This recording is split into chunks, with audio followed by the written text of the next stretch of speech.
What is going on, my friends? Welcome back to the channel. My name is Alex from ironfidel.com, home of the Battle Bottle. Did you guys see those designs on the intro?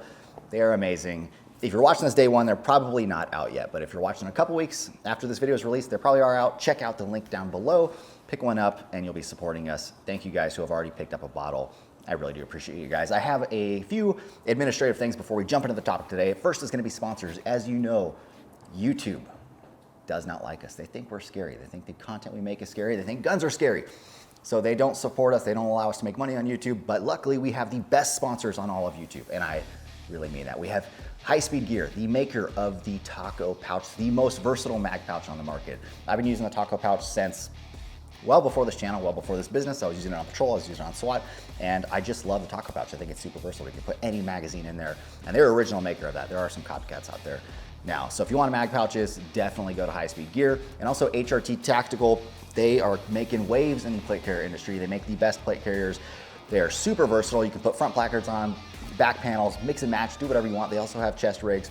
They're just a great company. And more importantly, they're owned by great people. That's important to me. High Speed Gear and HRT Tactical, I know them both very well, and they're owned by awesome people. So go check those guys out. It is super windy out here today. I was gonna go to the desert and make a video, but the wind wasn't having it. So we're here, but that's okay, because I got another topic I wanna touch on.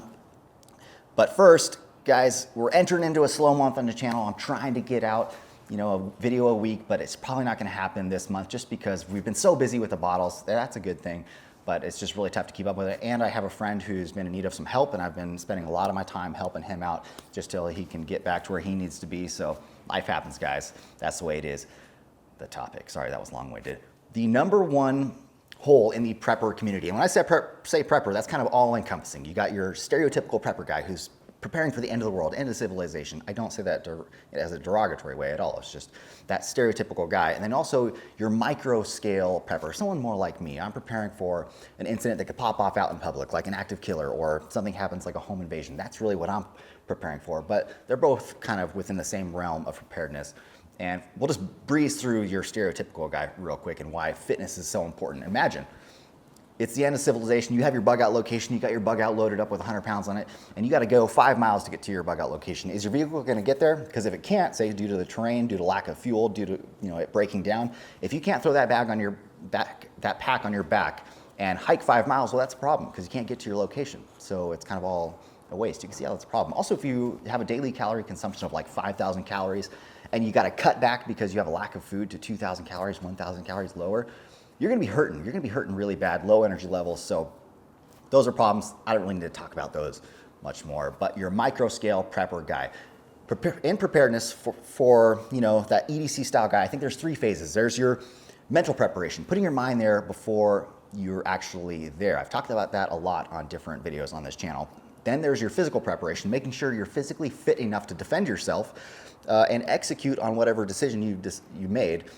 And then lastly, there's your EDC items, the tools you need to actually carry out whatever act it is that you're trying to carry out. And we get so hyper-focused on that third element of preparation, the tools, because it's easy. It's a lot easier to go out and buy something than it is to stay fit or prepare your mind. And it's a lot more fun. We all like, toys and tools and guns and things, knives, things like that. We all like it. So it's more enjoyable, but you don't see a lot of people talking about the mental preparation and also the physical portion. And we've all seen that guy. He goes into the gun store, he buys a gun, throws it on his hip, walks out and thinks he's good to go. To give you some context, our SWAT team tryouts consisted of 3 phases. The first phase was gonna be the physical fitness test. It's exactly what you'd expect it to be, a super high intensity physical fitness test. It was challenging. And then there was going to be your firearms portion, which was just how accurate are you and can you maintain accuracy after a fitness portion. So they included fitness in the firearms test, which was good. And then finally was going to be that mental portion of the test. Can you make good decisions fast while under physical and mental stress? That was the most important portion of the test because anybody can train anybody to shoot. It's easy. It's very easy. But the guys that you want on the team, that next tier guy, are the guys that can make good decisions while under that physical and mental stress.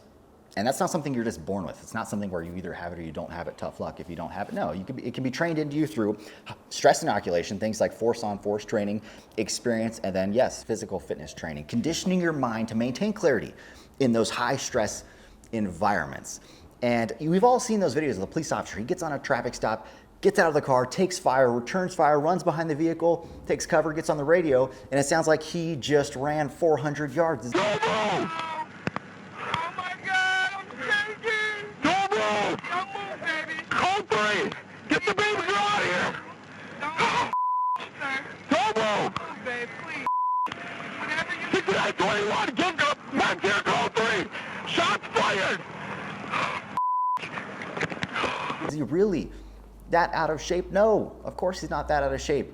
But mental stress causes fatigue and exhaustion, and then fatigue and exhaustion causes mental stress. So you can see how the two kind of go hand in hand together. And if you couple that with true fatigue, actual exhaustion because you are out of shape, you feel like you can't put accurate shots on fire because you're breathing so hard that your sights are going up and down, or you can't defend yourself when somebody's fighting for your firearm, you just don't have the energy or the strength left in you to defend yourself, that leads to panic. Panic and adrenaline leads to exhaustion, rapid breathing, fatigue. It's all kind of like a revolving door, and they all go hand in hand together. And that's why physical fitness is such an important part of preparedness. Again, the goal is to be able to make good decisions in those high stress environments. And most shootings, I think, are somewhere between 3 and 5 yards. Correct me in the comments if I'm wrong about that. Somewhere between 3 and 5 yards. But even though that's a short distance, you're probably going to be running at some point. Whether you're running away from the person and drawing your firearm, or you're running to cover, or you're just running in general, running is probably going to be involved. Or worse yet, you're a police officer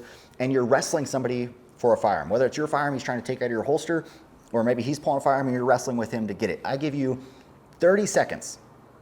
30 seconds, you're going to be gassed, guaranteed. 1 minute, you are done. You will have nothing left in the tank after 1 minute. And that's why I'm always of the mindset that I want to do as much preparation beforehand. That way I'm the best version of myself when I find myself in that situation. And one of the things that you can do to prepare beforehand is going to be in the best possible shape you can be. It is that critically important. It's way overlooked in our community, and I can't stress that enough. You guys, you gotta be in shape. It's so astronomically more important than your weapon selection, whether you pick a Glock or a SIG or a folding knife or a fixed blade, or whether your pants have stretchy material on the knees. That stuff's not important. Not important in the grand scale of things when you're talking about things like fitness. That's way more important. So guys, you should be training your fitness. Thank you as always for tuning into the channel. Again, I'm sorry I haven't been putting out content as frequently. It's probably gonna stay that way, but we got some great things planned, some great collabs coming soon. More content is coming, so don't worry guys. I really do appreciate you. Thank you again, and I'll see you in the next one.